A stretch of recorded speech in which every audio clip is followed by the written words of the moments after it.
ముఖ్యంగా ఇక్కడికి సమావేశం కావడం మీ అందరికీ కూడా మీడియాలో ఆల్రెడీ చూసింటారు. మా నాయకుడు వైఎస్ఆర్సీపీ పార్టీ అధ్యక్షులు ఎక్స్ సీఎం జగన్మోహన్ రెడ్డి గారు రేపు సీతారాంపురం వస్తున్న సందర్భంగా ఇక్కడ కలవడం జరిగింది. మీ అందరికీ కూడా తెలుసు, రాష్ట్రంలో తెలుగుదేశం పార్టీ ప్రభుత్వం అధికారంలోకి వచ్చిన తర్వాత చాలా దారుణంగా ప్రజాస్వామ్య వ్యవస్థలో ఎప్పుడూ జరగనటువంటి విధంగా ఈ జరుగుతున్నటువంటి దౌర్జన్యాలు, హత్యాకాండలు, వైఎస్ఆర్సీపీ నాయకులు కార్యకర్తల మీద చాలా అధికారుల సమక్షంలో, పోలీసుల సమక్షంలో పట్టపగలు రాత్రి ఇక్కడ జరుగుతున్నటువంటి సంఘటనలన్నీ కూడా ఖండించేదానికి, ప్రజాస్వామ్యంలో ఇది మంచిది కాదని చెప్పి గౌరవ పార్టీ అధ్యక్షులు జగన్మోహన్ రెడ్డి గారు చాలా దారుణంగా జరిగినటువంటి ప్రకాశం జిల్లా జరిగినటువంటి మర్డర్ కేసులో, అదేవిధంగా ఇంకా చాలా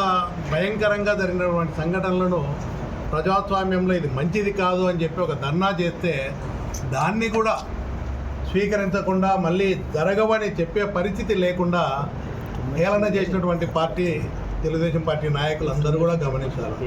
ఈరోజు చూస్తే సీతారాంపురంలో జరుగుతున్నటువంటి మారణకాండ చూస్తే మేము కూడా ఈ ఫ్యాక్షన్స్ మన రాయలసీమ ప్రాంతంలో చూస్తూ ఉన్నాం. పోలీసుల సమక్షంలో పికెట్ ఉంది, ఇక్కడ సంఘటనలు జరుగుతాయని చెప్పి పికెట్ ఏర్పాటు చేశారు. అదేవిధంగా జరగబోయే సంఘటన ముందుగానే నారపరెడ్డి అనే వ్యక్తి పోలీసులకు ఇన్ఫామ్ చేసి ఇక్కడ ప్రయత్నం చేస్తూ ఉన్నారు. దారుణంగా విచ్చలవిడిగా తాగి తిరుగుతూ కత్తులతో, కటార్లతో, అదేవిధంగా మారణాయుధాలతో, తుపాకులతో దౌర్జన్యంగా తిరుగుతూ మిమ్మల్ని చంపుతామని బెదిరిస్తూ ఉన్నారు. తప్పకుండా ఇక్కడ సంఘటన జరుగుతుందని చెప్పి పోలీసులకు తెలియజేయడం, అదేవిధంగా జిల్లా ఎస్పీకి కూడా తెలియజేసినటువంటి పరిస్థితి. అక్కడికి పోలీసులు పికెట్ ఉంది, ఎస్ఐ, అదేవిధంగా మిగతా కానిస్టేబుల్ కూడా రావడం.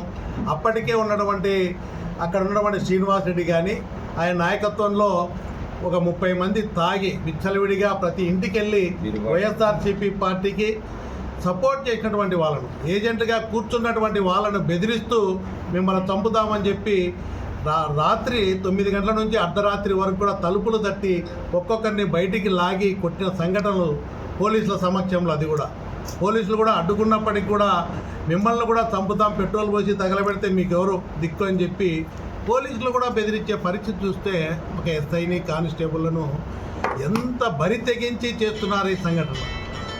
ఈడ సుబ్బరాయుడు పరిస్థితి మనం గమనిస్తే, సుబ్బరాయుడు ఇంటి దగ్గరికి వచ్చినప్పుడు ఆయన భార్య పడుకుంటే లేపి ఆమెను కొట్టి ఆమెకు కూడా కత్తితో నరికితే గాయమైంది.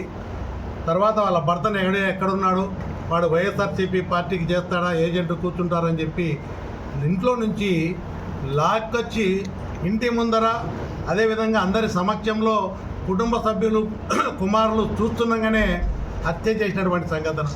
ఆ జరిగేటువంటి సంఘటన ఆ స్థానంలోనే పోలీసులు కూడా ఉన్నటువంటి పరిస్థితి. పోలీసుల మీద కూడా దౌర్జన్యం చేసి పక్కకు తోసి ఈరోజు హత్య చేసినారంటే ఇలాంటి సంఘటనలు చూస్తే ఈరోజు ప్రజాస్వామ్యంలో జరుగుతున్నటువంటి ఈ సంఘటనలు ప్రతి ఒక్కరూ ఖండించాలా. అదేవిధంగా ఈ దౌర్జన్యాలు ఎన్ని జరగకూడదు, దీన్ని అరికట్టాలని చెప్పి జగన్మోహన్ రెడ్డి గారు, వైఎస్ఆర్సీపీ పార్టీ నాయకులు పదే చెప్తున్నప్పటికీ కూడా అసెంబ్లీలో కానీ బయట కానీ చంద్రబాబు నాయుడు గారు కానీ పవన్ కళ్యాణ్ గారు కానీ మేము లా అండ్ ఆర్డర్, మాకు ప్రజల అధికారాన్ని ఇచ్చారు, ఒక మంచి పరిపాలన అందిస్తామని చెబుతూనే ఈరోజు రెడ్ బుక్లో రాసుకున్నటువంటి లిస్టు అమలు చేస్తూ ఉన్నారు.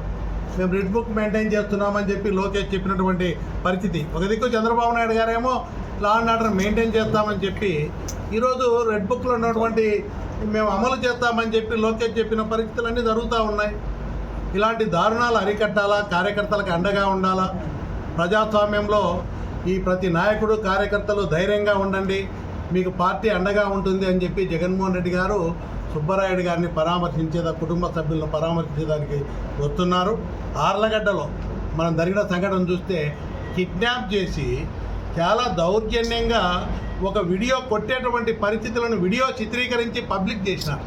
అంటే భయప్రాంతాలకు గురి చేయాలని చెప్పి జరిగినటువంటి సంఘటన మనం చూస్తే ఇలాంటి పరిస్థితులన్నీ ఇంకా 2 జిల్లాల్లో కానీ రాష్ట్రంలో కానీ జరుగుతున్నటువంటి సంఘటనల మీద జగన్మోహన్ రెడ్డి గారు ఎప్పటికప్పుడు స్పందిస్తూ నాయకులు, కార్యకర్తలను పరామర్శించి జరగకుండా ఉండేదానికి అన్ని చర్యలు తీసుకొని జిల్లా అధ్యక్షులను కానీ అదేవిధంగా వైఎస్ఆర్సీపీ పార్టీ ఎక్స్ఎమ్మెల్యేలు కానీ నాయకత్వాన్ని కానీ నియోజకవర్గ ఇన్ఛార్జీలను అందరినీ కూడా అప్రమత్తం చేసి ఎక్కడ ఏ సంఘటన జరిగినా కూడా మీరు అప్రమత్తంగా ఉండి అందరూ కలిసికట్టుగా అక్కడ వెళ్ళి వాళ్ళకు అండగా ఉండండి.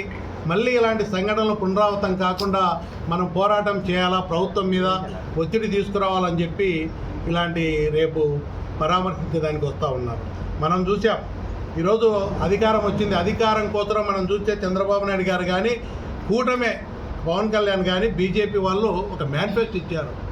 ఇది అమలుకు సాధ్యం కాదని తెలిసినటువంటి వ్యక్తి చంద్రబాబు నాయుడు గారు. ఎందుకంటే ఇన్నేళ్ళ అనుభవం ఉంది. చేయాలంటే ఈ రాష్ట్ర బడ్జెటే కాదు, ఇంకా కేంద్ర బడ్జెట్ ఇచ్చినా కూడా సరిపోయిన పరిస్థితుల్లో ప్రజలను మభ్యపెట్టైనా సరే అధికారం కావాలని అధికారం ఇచ్చినారు. ఈరోజు చూస్తే ఈ రాష్ట్ర పరిస్థితి చూస్తే భయమేస్తుందని చెప్పి తప్పుడు ప్రచారాలు చేసి లక్షల కోట్లు ఏదో అప్పులు చేసినారని చెప్పి జగన్మోహన్ రెడ్డి గారు 14 లక్షల కోట్లు. కానీ అక్కడ చూస్తే అలాంటి అంత అప్పులే లేవు. చాలా పద్ధతిగా రాష్ట్రంలో మన ప్రభుత్వ పరిపాలన జగన్మోహన్ రెడ్డి గారు చేసి పేదవాడికి ఇచ్చేటువంటి సంక్షేమ పథకాలు ఇచ్చిన మాట ప్రకారం అమలు చేసేటువంటి నాయకుడు జగన్మోహన్ రెడ్డి గారు. ఈరోజు చంద్రబాబు నాయుడు గారు చూస్తే ఈ పథకాలు అమలు చేయలేమని చెప్పి ప్రజలను మోసం చేసి అధికారంలోకి వచ్చేదానికి చెప్పిన వాగ్దానాలు తప్ప ఇది అమలు చేసేది కాదని అతనికి తెలుసు. వాళ్ళ ప్రజలను మళ్ళా ఈ ఇవ్వలేమని చెప్పేదానికి ఈ రాష్ట్ర పరిస్థితి చూస్తే భయమేస్తుందని చెప్తా ఉన్నారు. అంటే ఇచ్చిన వాగ్దానాలు కూడా అమలు చేయలేమని చెప్పి చేతులు ఎత్తేసే పరిస్థితి. రెండోది లా అండ్ ఆర్డర్. కనీసం మీ చేతిలో మంచి పరిపాలన అందించాలని ప్రజల చేతికిస్తే తెలుగుదేశం పార్టీ నాయకులు కార్యకర్తలు వాళ్ళ స్వార్థం కోసం, ఆదాయాల కోసం, అదేవిధంగా భూ మాఫియాలు, కబ్జాలు ప్రజలను భయభ్రాంతులను చేసి ఆర్థికంగా లబ్ధి పొందేదానికి చాలా సంఘటనలు, డోన్లో సంఘటన. ఈరోజు ఆస్తుల మీద ఆస్తులు కూడా మాకు ఇవ్వమని అడిగే పరిస్థితి. ఈరోజు ఇలాంటి పరిస్థితుల సంఘటనలు చూస్తే ఈరోజు వాళ్ళు చెప్పేది ఒకటి, శ్రీరంగ నీతులు చెప్తా ఉన్నారు. జరిగేటువంటి అమలు మాత్రం ఈరోజు నాకు తెలిసినంత చంద్రబాబు నాయుడు గారు ఇది అరికట్టాలంటే పెద్ద పని కూడా కాదు.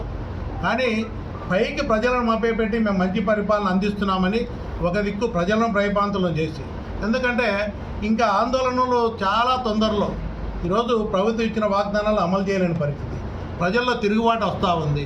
భయభ్రాంతులకు గురి చేసి వైఎస్ఆర్సీపీ పార్టీ నాయకులను, ప్రతిపక్షాన్ని నోరు నొక్కి భయభ్రాంతులకు గురి చేసి ఈ ఆందోళన జరగకుండా ఉండాలనే ఆలోచనతో ఎన్ని చేస్తూ ఉన్నారు. ఇది మంచి పద్ధతి కాదు. ప్రజాస్వామ్యంలో ఎవరిలాంటి పరిస్థితులు చేసినా కూడా తొందరలో మూల్యం చెల్లించుకోవాల్సిన పరిస్థితి వస్తుంది. కాబట్టి రేపు జగన్మోహన్ రెడ్డి గారు వచ్చే పరిస్థితుల్లో ఆ రూట్ మ్యాప్ కానీ ఎట్లా రావాలా, ఏ విధంగా సీతారాంపురం అనే దాని మీద అందరూ కూర్చొని చర్చించుకోవడం జరిగింది.